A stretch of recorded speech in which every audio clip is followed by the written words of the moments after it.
तो पहला हमारा टास्क ये होता है कि हमारे पास जब ये टैबलू का इंटरफेस आ जाता है, तो as I said if you want some to practise on sample data sets, तो आपको यहाँ पे सैंपल डेटा सेट्स मिल जाएंगे। तो उसके अलावा हाउ टू वीडियोस वगैरह यहाँ पे आपके पास जो है आपको मिल जाएंगी काफ़ी ज़्यादा। यहाँ पे टैबलू पब्लिक कम्युनिटी होती है, तो whatever you actually make, whatever dashboards और whatever visualisation you can make, जब आप उसको सेव करते हैं तो वो टैबलू पब्लिक सर्वर के ऊपर सेव होती है।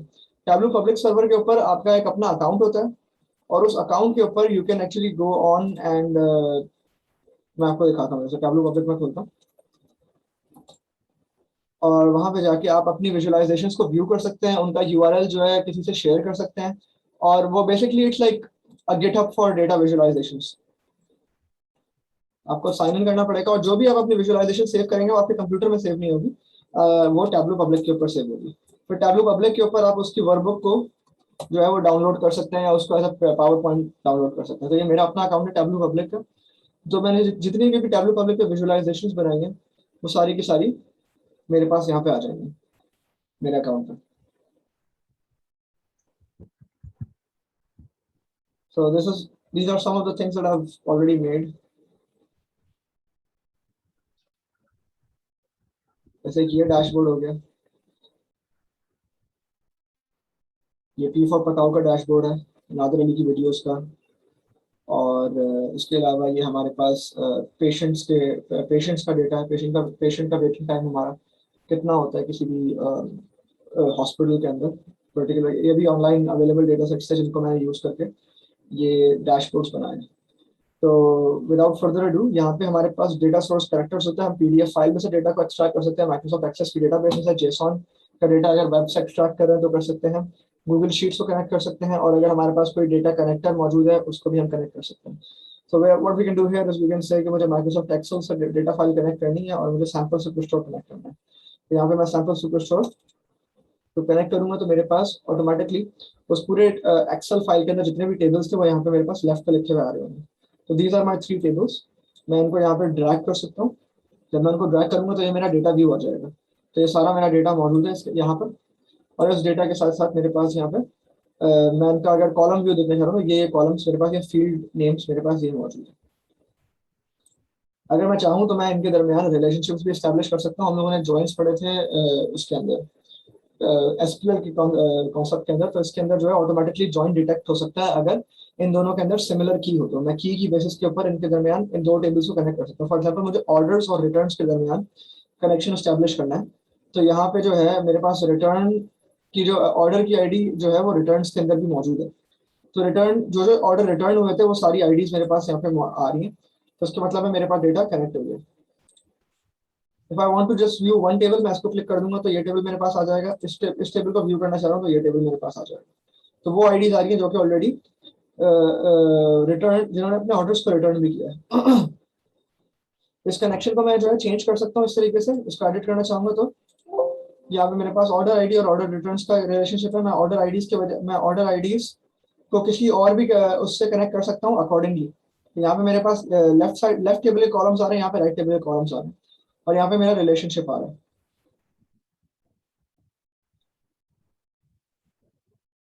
इज इक्वल टू भी लग सकता है, नॉट इक्वल टू भी लग सकता है, less than equal to, greater than equal to. So मेरे पास ये आ जाता है। अब यहाँ पे मैं अपने पास अपने डेटा को शुरू की 1000 व्यूज व्यू कर रहा हूँ, सही है। सो मैं 1000 व्यूज के उससे कम भी व्यू कर सकता हूँ। So I can actually decrease my view to 50 rows. तो मेरे पास सिर्फ 50 रोज आ रही हैं शो करने के लिए। 1000 भी कर सकता हूँ दोबारा, तो 1000 हो जाएंगे, सही है। अगर कोई इसके अंदर हिडन कॉलम है तो मैं हिडन फील्ड को क्लिक कर दूंगा तो वो आ जाएगा। हिडन फील्ड अगर इसके अंदर कोई होगी तो वो भी शो हो जाएगी। अगर हिडन को क्लिक करता हूँ तो मेरे पास इसके अंदर कुछ हिडन नहीं है, मगर हम लोग अक्सर जो है कॉलम्स को या फील्ड्स को व्यू में से हाइड कर देते हैं, तो वो हिडन भी हमारे पास यहाँ पे शुरू हो रहा होता है, शो हो रहा होता है। शो एलियस, तो अगर हम लोग डेटाबेस पे, मैंने आप लोगों को एलियस सेट करना सिखाया था, एज करके हम कॉलम्स का नाम सेट कर सकते हैं। तो अगर मैंने किसी कॉलम को रीनेम किया हुआ है तो मैं उनके एलियस के नाम से उनको शो कर सकता हूँ। अंडरस्टैंड। यहाँ पे मेरे पास फिल्टर्स का ऑप्शन है। यहाँ ये मेरा पूरा डेटा जाने से पहले मैं अपने डेटा को क्लीन करके इस्तेमाल कर सकता हूँ। यहाँ पे जब मैं फिल्टर लगाऊंगा तो वो across all my data set जितनी भी मैं शीट्स बनाऊंगा उन सबके ऊपर वो फिल्टर लग जाएगा। तो यहाँ पे मैं फिल्टर ऐड कर सकता हूँ। मैं चाह रहा हूँ कि भाई कैटेगरी, मैं कौन सी कैटेगरी देखना चाह रहा हूँ, मैं सिर्फ कैटेगरी का फिल्टर देखना चाह रहा हूँ। कैटेगरी के अंदर मेरे पास 3 कैटेगरीज हैं। मैं सिर्फ जो है डेटा टेक्नोलॉजी का देखना चाह रहा हूँ, तो मैं टेक्नोलॉजी को क्लिक करके ओके कर दूंगा, तो मेरे पास सिर्फ डेटा टेक्नोलॉजी का आ जाएगा। कैटेगरी के अंदर अगर मैं जाऊंगा तो मेरे पास अब सिर्फ टेक्नोलॉजी का डेटा आ रहा है, वरना पहले मेरे पास 3 तरह की वो था डेटा जिनको मैं व्यू कर सकता था। तो I can go here and then just click this and remove this, तो मेरा डेटा नॉर्मल हो जाएगा वापस। सही। This is when you want to actually put a filter on the complete data set. अच्छा, यहाँ पे आपको एसक्यूएल कॉन्सेप्ट बहुत ज्यादा काम आएंगे, बहुत ज्यादा काम आएंगे। जैसे यहाँ पे ज्वाइन द कॉन्सेप्ट मैंने आपको सिखाया था, तो अगर आप बीआई जो है एसक्यूएल के बगैर पढ़ रहे हैं तो उसका मतलब है कि आपको सीख ही नहीं। अब इसके बैक एंड पे अब क्या है कि यहाँ पे मैंने क्या बोला, select order ID from table. अब मैं इसकी अगर थोड़ी सी आप लोगों को क्वेरी बताऊं क्या बनेगी ओरली, कि भाई यहाँ पे ऑर्डर आईडी में से ऑर्डर टेबल में से ऑर्डर आईडी सेलेक्ट हो रही है, और जो है ऑर्डर आईडी रिटर्न्स की टेबल में से सेलेक्ट हो रही है, और उनको उनके अंदर एक इनर जॉइन लग गया। इनर जॉइन क्या कर रहा है कि जो इन दोनों के दरमियान कॉमन वैल्यूज है वो उनको रिटर्न कर रहा है। सो this is how it's working. उसके अलावा ये फिल्टर जो है वो बेसिकली एसक्यूएल के अंदर वेयर का क्लॉज है। तो मैं बोल रहा हूँ select all from the table orders where category is equals to technology। तो सिर्फ टेक्नोलॉजी का डेटा मेरे पास आ रहा होगा। समझ में आ रही है? हेलो जी सर, समझ में आ रही वासिफ, क्लास में है? जी सर आ रही है, तो वो देख के मैं साथ साथ ट्राई करूँ खुद भी करने की। Okay, so this is our main view. यहाँ पे आपके पास लेफ्ट साइड पे जो आ रहा है, ये हमारे पास डायमेंशंस लिखी हुई आ रही है ब्लू कलर से, और जो रेड कलर ग्रीन कलर से लिखे हुए आ रहे हैं, जो हैशटैग बने हुए हैं, ये बेसिकली न्यूमेरिक वैल्यूज हैं या मेजर्स हैं। डायमेंशन और मेजर्स का फर्क क्या होता है कि डायमेंशन जो होते हैं हमारे कैटेगोरिकल वेरिएबल्स होते हैं, वो वेरिएबल्स जो कि काउंट किए जा सकते हैं और जिनकी बेसिस के ऊपर हम डेटा को स्प्लिट कर सकते हैं। तो जब मैं कैटेगरी को यहाँ पे ड्रैग करूंगा तो मेरे पास सिर्फ 3 कैटेगरीज हैं। और मेजर्स वो वैल्यू होती है जो कि एग्रीगेट हो सकती है, मतलब उनका काउंट, सम, मीडियन, मॉड और एवरेज वगैरह निकाला जा सकता है। राइट। सो इनके ऊपर जो है वो मैथमेटिकल फंक्शन अप्लाई किया जा सकता है। तो ये जो है हमारे पास न्यूमेरिक वैल्यूज आ रही है। तो अगर मैं देखना चाह रहा हूँ कि मेरी कौन सी कैटेगरी जो है वो सबसे ज्यादा प्रॉफिटेबल है, तो मैं यहाँ पे जो है कैटेगरी को मैंने ड्रैग किया इस तरीके से। सो आई जस्ट टुक कैटेगरी, और मैंने कैटेगरी को शीट के ऊपर ड्रैग कर दिया, तो ये रो व्यू के अंदर आ गया। उसके बाद फिर इसी के साथ मैं प्रॉफिट को यहाँ पे ड्रैग कर दूंगा, तो मेरे पास प्रॉफिट आ जाएगा। अब सबसे पहले हम सीखते हैं हमारा पहला चार्ट। पहला चार्ट हमारा क्या बनता है? Bar chart. बार चार्ट क्या होता है? जो कि बार्स बना के आपको देता है एक कैटेगोरिकल और एक कंटिन्यूअस वेरिएबल के दरमियान। तो हमारे पास एक कैटेगरी है फ्यूचर ऑफिसेस एंड ये कैटेगोरिकल वेरिएबल ये कैटेगरी है, और साथ में हमारे पास मेजर्स जो है वो ये है। तो यहाँ पे जब मैं शो मी पे जाऊंगा तो मेरे पास यहाँ पे चार्ट्स बने हुए आ रहे हैं। सही है। तो यहाँ पे ये मेरे पास बार चार्ट बना हुआ आ जाएगा। इसको जब मैं बार चार्ट बनाऊंगा तो यहाँ पे बार चार्ट बन जाएगा। तो ये इस तरीके से भी बन सकता है, और उसके बाद अगर मैं चाहूँ तो मैं इनको स्वैप भी कर सकता हूँ इस तरीके से, तो ये कॉलम्स इस तरीके से बन जाएंगे। सर, ये जो टैब्लो पब्लिक है और टैब्लो डेस्कटॉप है, desktop I think paid version है ना जी पब्लिक के मुकाबले में। जी। तो सर इसमें चार्ट्स वगैरह कम ओपन नहीं होते नहीं, हैं पब्लिक सारे के अंदर। अवेलेबल होते हैं, सारे अवेलेबल होते हैं। फर्क क्या है सर फिर दोनों में? फंक्शनैलिटी का फर्क है वो बाद में बताऊंगा, जब मैं आऊंगा सारी रिसोर्सेज के ऊपर तो पढ़ाऊंगा। अभी हम लोग जो सीख रहे हैं वो सीखें, ठीक है? अच्छा, अब ये मेरे पास कैटेगरी बन गई। अब यहाँ पे मेरे पास जो है इनका व्यू है। मैं स्टैंडर्ड करूंगा तो इस तरीके से व्यू आ जाएगा। मैं इंटायर व्यू करूंगा तो मेरी जितनी बड़ी स्क्रीन है उतनी बड़ी वो आ जाएंगे यहाँ पे। तो यहाँ पे मेरे पास कॉलम्स के अंदर कैटेगरी आ गई और रोज के अंदर प्रॉफिट आ गया, और ये कंपैरेटिव बार चार्ट दिखाना है। तो इससे मुझे अंदाजा हो रहा है कि technology is the most profitable category, whereas furniture is the least profitable category.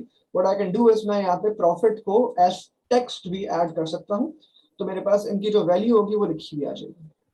Clear? Ji sir. अब मैं इसको हॉरिजॉन्टल भी व्यू में कर सकता हूँ। कुछ लोगों को हॉरिजॉन्टल देखना पसंद है, कुछ लोगों को जो है वो वर्टिकल देखना पसंद है। अगर मेरे पास ज्यादा ज्यादा वैल्यूज है, उसको कैटेगरी से मेरे पास 3 थी तो मैंने उसको वर्टिकली देख लिया, तो वर्टिकली मुझे अच्छा समझ में आ रहा है। मगर अगर मेरे पास जो है वो ज्यादा वो हो, डेटा वैल्यूज हो, फॉर एग्जाम्पल मैं सब कैटेगरी चूज करता हूँ।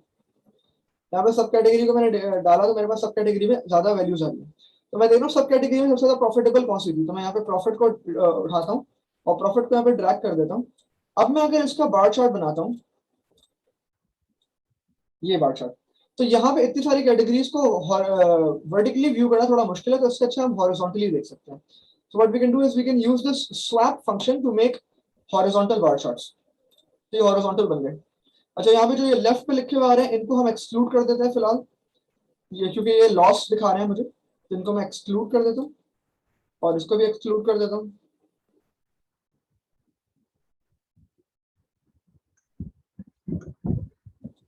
और इसको भी एक्सक्लूड कर देता हूँ.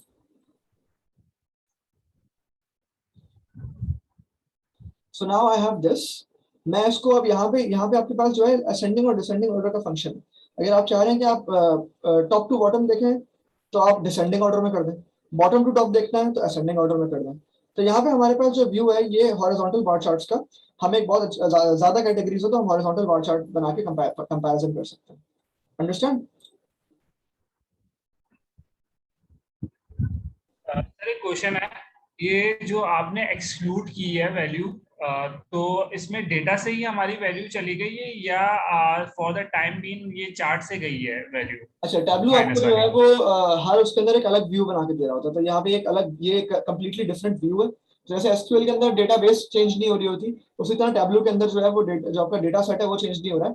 आपने जो शीट के अंदर एडिटिंग की है वो उसी शीट के थ्रू के अंदर आपको व्यू करके करा के दे रहा है, फिल्टर लगा. तो मतलब जब रन टाइम पे जब ये चलेगा और बार बार अगर हम करेंगे, फर्स्ट टाइम पे हमने ये एक्सक्लूड कर दी वैल्यू और जब हम अपलोड करेंगे और तो हमेशा एक्सक्लूड रहेगी या रन टाइम के बाद दोबारा जब डेटा डेटाबेस से या एक्सेल से कहीं से भी आएगा तो ये वापस से माइनस की वैल्यू आ जाएगी? क्योंकि आपने यहाँ पे फिल्टर लगा दिया, आपने वेरिएबल क्लॉज लगा दी, तो जब भी एक क्वेरी एग्जीक्यूट होगी वो दोबारा ये वाली क्वेरी को रन करेगा और यही व्यू आपके पास आ जाएगा.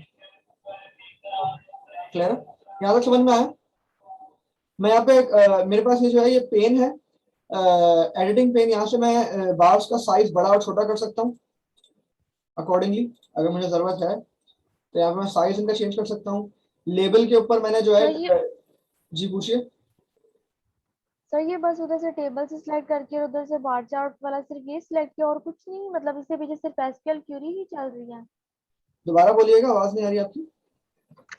सर मैं बोल रही हूँ कि ये जो आपने जो भी टेबल्स आपने सिलेक्ट किया उधर से सिर्फ ये जो बार चार्ट के लिए ऑप्शन है उसे ड्रैग ड्रॉप ही कर रहे हैं ना, और तो कुछ नहीं, मतलब इसके पीछे सारी वो एसक्यूएल क्वेरी ही चल रही है ना?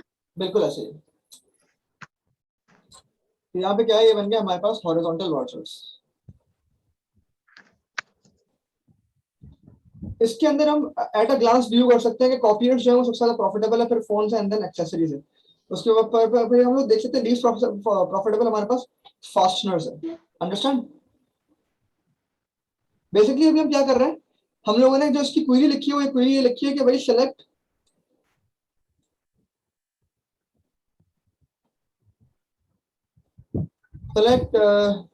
काउंट ऑफ प्रॉफिट या select sum of profit from orders. Table का नाम ऑर्डर है ना, where सब category is not equal to जो हम लोगों ने अभी एक्सक्लूड किया. सही है? जो भी हमने फिल्टर लगाया, फिल्टर नेम जो भी हम लोगों ने ऐसे अभी मैंने 2-3 जो लॉस वाली थी उनको कर दिया था. और फिर मैं इसको क्या कर रहा हूँ, ग्रुप बाय सब कैटेगरी. तो ये ग्रुप बाय मुझे व्यू दिखा रहा है सब कैटेगरी का. सही है? और उसके अकॉर्डिंगली मुझे जो है वो सम ऑफ प्रॉफिट दिखा रहा है हर कैटेगरी का. और उसके बाद फिर उसको क्या कर रहा है, इनको वो करके दिखा रहा है. और इसके बाद इस पे लगा हुआ क्या है, sort descending, sort sum profit descending. तो प्रॉफिट जो है वो इस पे स्प्लिट होकर आपको डिसेंडिंग में नजर आ रहा है. क्लियर है? This is what it's doing. समझ में आया कि नहीं आया? जी सर, आ गया सर. सर मुझे नहीं आया. आपको नहीं आया? मैं बोल रहा हूँ कि आप जो ड्रैग एंड ड्रॉप कर रही हैं वो ड्रैग एंड ड्रॉप पीछे से पूरा एसक्यूएल चल रहा है. तो मैंने आपको सिर्फ डेमोन्स्ट्रेट किया है कि जो आपके पास व्यू आ रहा है उसके पीछे एसक्यूएल क्वेरी क्या चल रही है. मैंने क्या किया है यहाँ पे सेलेक्ट क्या किया, प्रॉफिट ना, प्रॉफिट व्यू हो रहा है मुझे हर बार का. तो मैंने बोला भाई प्रॉफिट सेलेक्ट कर लो कौन से टेबल में से, ऑर्डर में से, जहां पे sub category is not equal to filter name. तो हम लोगों ने जो फिल्टर नेम एक्सक्लूड किए वो फिल्टर नेम हट जाएंगे। नॉट इक्वल का मतलब क्या है कि जहां जहां पे जो मैंने नाम रखे हुए थे वो मेरे पास से हट जाएंगे। और फिर मैं उसको क्या करूंगा, ग्रुप बाय कर दूंगा सब कैटेगरी। ग्रुप बाय क्या करता है, आपको कॉपियर्स का प्रॉफिट दिखाएगा, फोन्स का प्रॉफिट दिखाएगा। बेसिकली अगर मैं इसका टेबल बनाऊं तो ये टेबल ऐसा होगा, आपके पास एसक्यूएल आपको ऐसा टेबल रिटर्न करेगा। आई समझ? यस यस सब आ गया। अब बात करते हैं स्टैक्ड बार चार्ट की। स्टैक्ड बार चार्ट क्या होता है, पहले मैं देखता हूँ कि भाई कैटेगरी में कौन कौन सी सब कैटेगरी है। तो ये कैटेगरी है मेरे पास, और इसके अंदर कौन कौन सी सब कैटेगरी है। तो फर्नीचर के अंदर ये कैटेगरीज आ गई। तो मैंने ये ग्रुप बाय क्या कर दिया, डेटा को ग्रुप बाय पहले फर्नीचर किया, फिर ग्रुप बाय सब कैटेगरी कर दिया। दो ग्रुप बाय करके मैंने डेटा को विंडो बाय विंडो बना दिया। अब मैंने क्या करा, मैंने उसके अंदर प्रॉफिट ड्रैग कर दिया, मेरे पास ये प्रॉफिट आ गया। अब मैं क्या कर सकता हूँ, मैं इसका एक स्टैक बार चार्ट बना सकता हूँ। ये देखिए, तो इसके अंदर तीन मेरे पास कैटेगरीज हैं, और उस हर कैटेगरी की ये सब कैटेगरी आई है। फर्नीचर के अंदर टेबल्स मौजूद है, बुक केसेस मौजूद है, और ये मौजूद है। इसको थोड़ा सा इंटरव्यू कर देते हैं, और इसको हम लोग प्रॉफिट की जगह सेल्स कर लेते हैं। फिलहाल सेल्स पे देख लेते हैं, क्योंकि सेल्स जो है वो पॉजिटिव भी रहती है, प्रॉफिट नेगेटिव हो सकता है। तो सेल्स के ऊपर देख लेते हैं। ये देखिए, तो ये जो मुझे डिफरेंट कलर्स शो हो रहे हैं वो सब मुझे सब कैटेगरी के शो हो रहे हैं। मैं यहाँ पे अंडरस्टैंडिंग के लिए सब कैटेगरी को ड्रैग करके लेबल में डाल देता हूँ। तो ये देखिए, ये फर्नीचर के अंदर सारी उसकी सब कैटेगरीज है, ये सप्लाई की सारी सब कैटेगरीज है, टेक्नोलॉजी की सारी सब कैटेगरीज है, और ये सब कैटेगरीज के अकॉर्डिंगली उनका सेल्स दिखाई दे रहा है। सबसे ज्यादा सेल्स किसकी हुई है भाई, एक्सेसरीज की हुई है, फिर ऑफिस सप्लाईज की हुई है, और फिर फर्नीचर की हुई है। ये हमें ऑलरेडी इस तरीके से पता चल रहा है। ये हम लोग स्टैक बार चार्ट सर इस्तेमाल सॉरी करते टू हैं। इंटरप्ट जी सर, बोलिए। एक्चुअली मेरा लेट का कनेक्ट हुआ था, तो ये काइंडली आप बता सकते हैं कि ये जो आपने वो जो सैंपल स्टोर, ये मतलब ऑलरेडी उसमें है कि ये खुद करना पड़ेगा, ये आपने जो किया हुआ है? मैंने चैट के अंदर सेंड किया एक्सेल फाइल, ओके। इसको डाउनलोड करें, कनेक्ट कर लें। यहाँ तक समझ में आया? यस आ गई। अच्छा, इनका मैं साइज थोड़ा छोटा कर लेता हूँ just for the sake of view, बेहतर हो जाएगा। यहाँ पे लेफ्ट मेरा स्केल पता चल रहा है मेरी सेल्स का, और यहाँ पे मेरे पास एक्स एक्सिस के ऊपर मेरे पास मेरी कैटेगरीज है। इसको आप हॉरिजॉन्टल भी कर सकते हैं, और मगर यूजुअली स्टैक बार चार्ट हम वर्टिकली देखते हैं। ये हमारे पास सब कैटेगरी में कलर्स जो है, मुझे यहाँ पे लेबल मुझे पता चल रहा है कौन कौन से लेबल कौन कौन से हैं, कलर्स से वो कौन कौन से रिप्रेजेंट हो रहे हैं। ठीक है, next is side by side bar chart.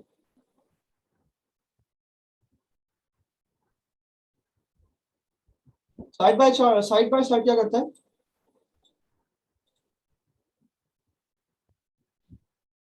एक मिनट बनाते हैं,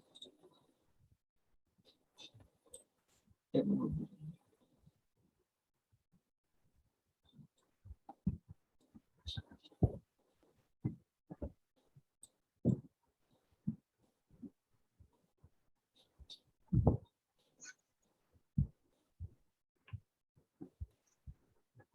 एक मिनट, यहाँ पे मैं कैटेगरी को ड्रैग करके सेल्स के अकॉर्डिंगली देख लेता हूँ। ठीक है, अब मुझे सब कैटेगरी भी देखनी है।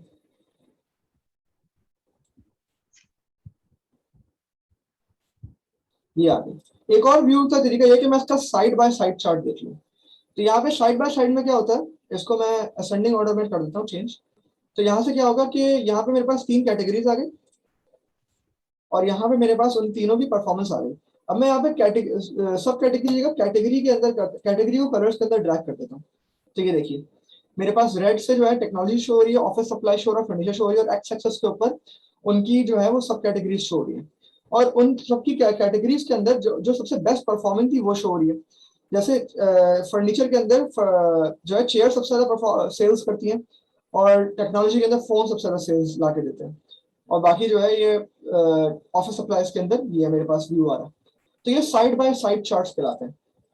इनका व्यू क्या होता है, इनका ये जो इस्तेमाल क्या होता है? जी क्या बोलिए, क्या बोल रहे हैं? चार्ट सर मैं ये कह रहा था, ये जो चार्ट्स हैं नॉर्मली जो आप बता रहे हैं इसमें ये कलरिंग वगैरह खुद दे रहे हैं, इनमें हम इसको कस्टमाइज कर सकते हैं कलरिंग को, या ये खुद ही मतलब करते हैं यहाँ कलरिंग? कलर पे गए, एडिट कलर्स, फर्नीचर को आपने जो है वो ब्राउन कर दिया, ऑफिस सप्लाईज को आपने जो है वो ग्रे कर दिया, और टेक्नोलॉजी को आपने ग्रीन कर दिया या इंडिगो कर दिया, ये नहीं बन गया। ठीक है, कलर्स ठीक आप है चेंज सर। कर सकते हैं। तो ये स्टैक चार्ट और साइड बाय साइड व्यू हम कब इस्तेमाल करते हैं? अब स्टैक चार्ट के अंदर हम लोगों ने एक्स एक्सेस के ऊपर कैटेगरीज रख दी, और यहाँ साइड बाय साइड के अंदर हमने एक्स एक्सेस के ऊपर सब कैटेगरीज रख दी। क्योंकि सब कैटेगरीज ज्यादा थी तो हम लोगों ने इसको इस तरीके से एक कंपैरिजन देख लिया। अब यहाँ पे जो है ये प्रोपोर्शनल व्यू होता है, मतलब फर्नीचर का कितना सबसे बड़ा हिस्सा किसके अंदर है? चेयर्स के अंदर है। फर्नीचर की सेल्स के अंदर सबसे बड़ा हिस्सा चेयर्स के अंदर है। टेक्नोलॉजी के अंदर सबसे बड़ा हिस्सा फोन्स के अंदर है। तो ये प्रोपोर्शनल व्यू के लिए होता है। और साइड बाय साइड के किस लिए होता है? अगर एक डायमेंशन की बेसिस पे टू और मोर मैट्रिक्स को अगर हम लोग वो कर रहे हैं, मेजर करना चाह रहे हैं, तो भी देख सकते हैं। अच्छा, इसका साइड बाय साइड चार्ट कैसे बन सकता है? एक और तरीका ये है कि मैं कैटेगरी उठाऊं और कैटेगरी के अंदर मैंने सेल्स डाल दी, सेल्स के साथ मैंने उसकी प्रॉफिट भी डाल दिया। सही है। एक मिनट, तो ये भी एक साइड बाय, ये दो एक्सेस इसके ऊपर प्रोड्यूस हो गया। नॉट लाइक दिस, इसका साइड बाय साइड चार्ट बनता है, ये देखिए।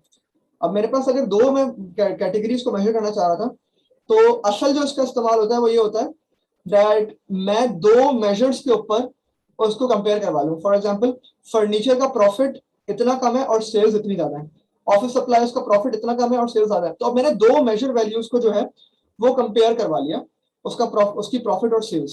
सही है। अगर मैं चाहूं तो मैं क्वांटिटी को भी ले सकता हूँ, क्वांटिटी को उठा के मैं यहाँ पे डाल देता हूँ, तो तीनों की क्वांटिटी भी मेरे पास आ गई। क्वांटिटी कितनी है? क्वांटिटी इस वक्त कितनी मौजूद है इन्वेंट्री के अंदर? इसकी इतनी मौजूद है और इसकी इतनी मौजूद है। क्लियर आया? साइड बाय साइड चार्ट का रोल समझ में आया, क्यों इस्तेमाल होता है? जी इट सर आ इज जी रही used sir. To it is used to मैं इसको डिफाइन अगर करूं, it is used to compare one और more measure values across a single dimension. समझ में आई? है।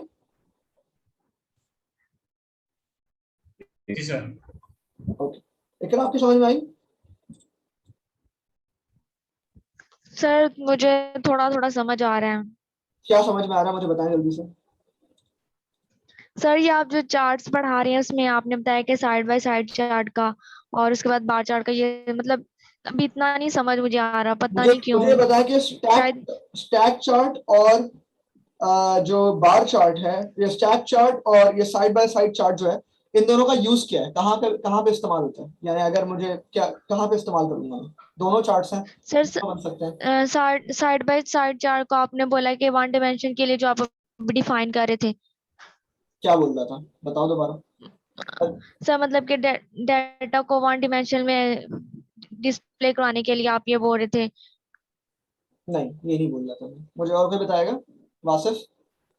सर जो स्टैक है उसको तो ये वन डायमेंशनल होता है कि ओब्वियसली आप एक मतलब कैटेगरी में सब कैटेगरी आप देखना चाह रहे हैं कि क्या क्या पोर्शन है। और आपका साइड बाय साइड कहता है कि आपने कि दो तीन मैयर्स को अगर आपने कंपैरिजन करना हो, जैसे आपने कंपेयर किया था कि प्रॉफिट इतना सेल्स इतनी है, तो टू या मोर डायमेंशनल जो होता है वो साइड बाय देखिए, साइड के लिए यूज होता मैं अगर स्टैक बार चार्ट बना सकता हूँ तो मैं उसका साइड बाय साइड चार्ट भी बना सकता हूँ, ये देखिए।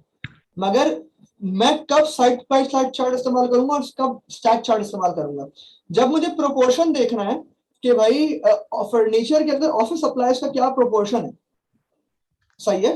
और फिर मैंने इन तीनों को कंपेयर करना है, तो मुझे ऐसे पता चला कि टेक्नोलॉजी जो सबसे ज्यादा सक्सेसफुल है इन तीनों के अंदर, मगर टेक्नोलॉजी का सबसे बड़ा चंक कहाँ पे है? फोन्स के अंदर है। सो this is a proportional view. सही है।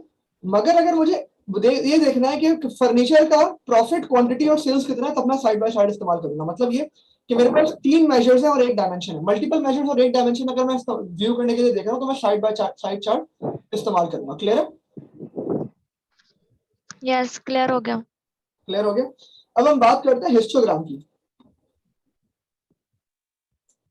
What is a histogram? Start में सबने पढ़ा होगा यार।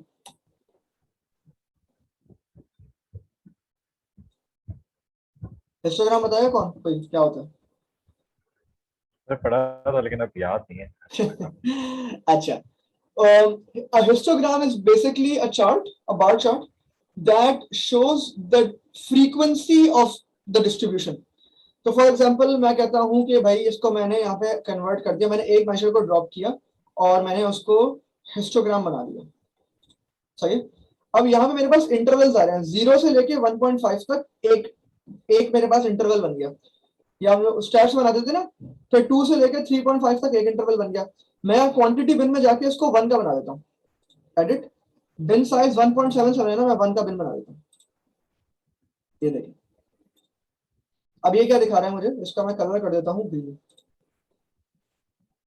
अब मेरे पास एक यहाँ पे स्केल है, इसको मैं यहाँ पे इसको एडिट एक्सेस कर लेते हैं। From 1.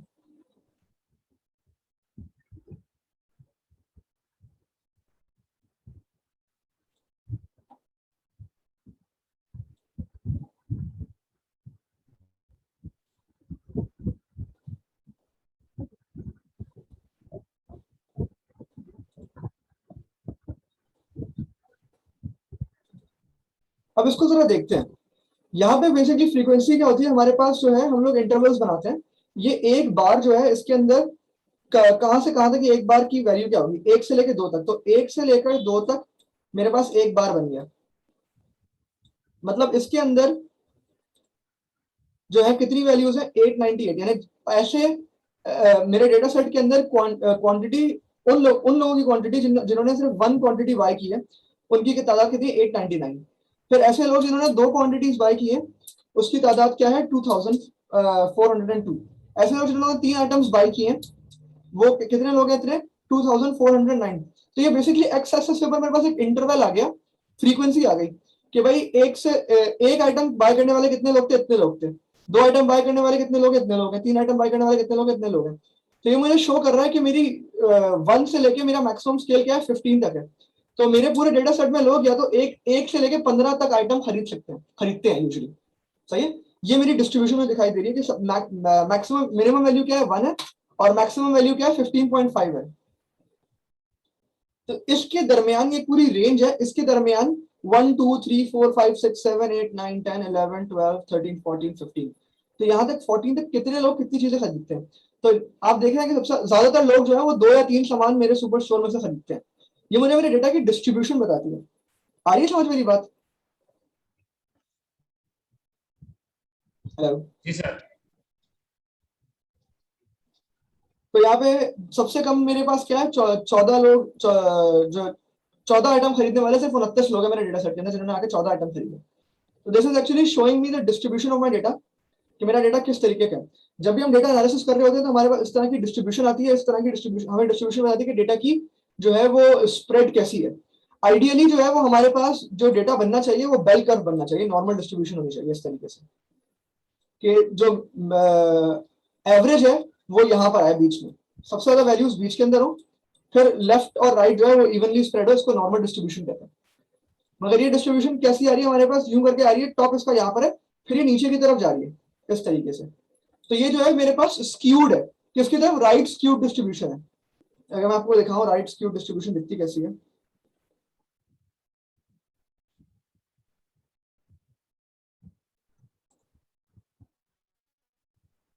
ये देखिए।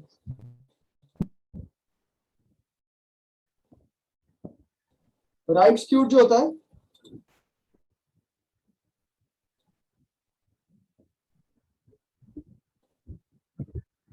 वो डेटा जो है वो राइट की तरफ गिर रहा होता है, मतलब टॉप पे चढ़ के फिर यूं करके गिर रहा होता है, राइट स्क्यू, सही है।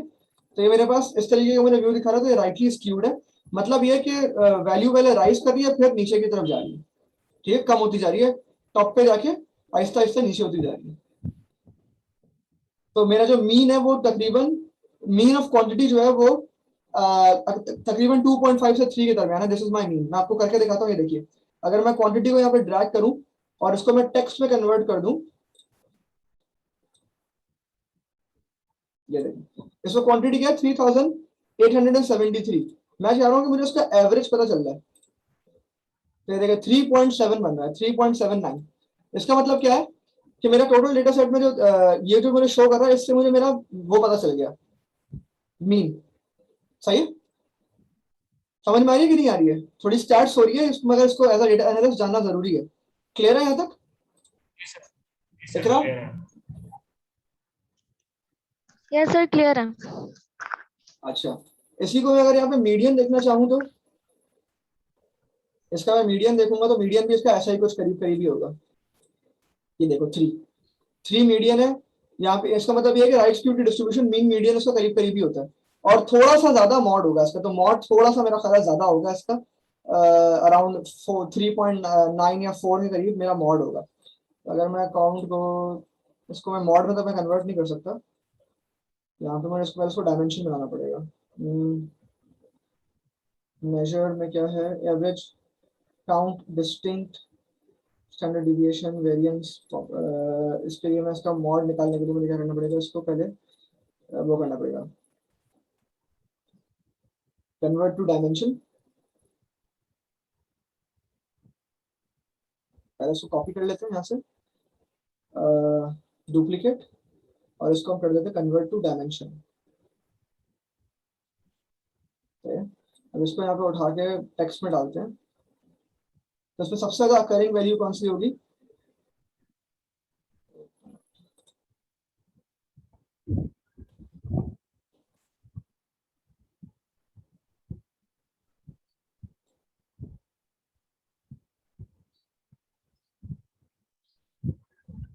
सबसे ज्यादा की वैल्यू कौन सी शो हो रही है?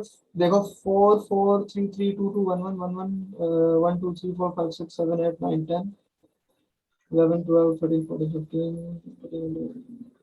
ये तो मेरे पास पूरी रेंज आ रही है इसकी।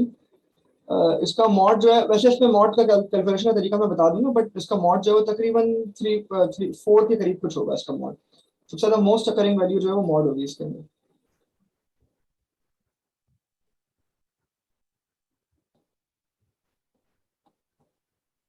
आगे बढ़ते हैं।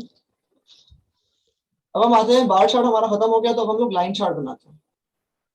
लाइन चार्ट के लिए हमें सबसे पहले क्या चाहिए होगी? एक्स एक्सिस के ऊपर हमें डेट चाहिए होगी। तो लाइन चार्ट का मकसद यही होता है कि हमें एक परफॉर्मेंस ओवर टाइम पता चल जाए।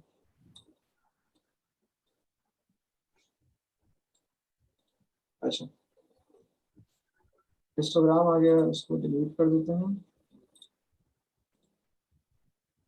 बात करते हैं बार चार्ट, लाइन चार्ट की। लाइन चार्ट के लिए सबसे पहले मैं क्या करूंगा? मैं डेट निकालूंगा। यहाँ पे मेरे पास कोई डेट का है, ऑर्डर डेट और शिप डेट है, तो मैं ऑर्डर डेट को यहाँ पे डालता हूँ, और ऑर्डर डेट मेरे पास आ रही 2016 17 18 19। मैं कहता हूँ कि मुझे चाहिए है सेल्स की growth by period, by the 4th years. तो सेल मेरी कैसी रही? ये 2016 से फिर स्ट्रेट जा रही है। अब यहाँ पे मेरे पास जो है, मैं चाहूँ तो मैं इसको डिफरेंट कैटेगरी वाइज भी देख सकता हूँ, कि मैं कहता हूँ कि भाई सेल्स जो थी वो 3 कैटेगरी थी ना हमारे पास। तो यहाँ पे अगर मैं कैटेगरी को कलर में डाल दूं, तो मेरे पास कैटेगरी को अगर मैं कलर में डाल दूं तो मेरे पास 3 लाइंस बन जाएंगी, विच इज दिस। तो यहाँ पे ऑफिस फर्नीचर और टेक्नोलॉजी की 3 लाइंस बनी हुई आ रही है, यहाँ पे लिखा हुआ आ रहा है कौन से कलर की कौन सी लाइन है। अच्छा, ये व्यू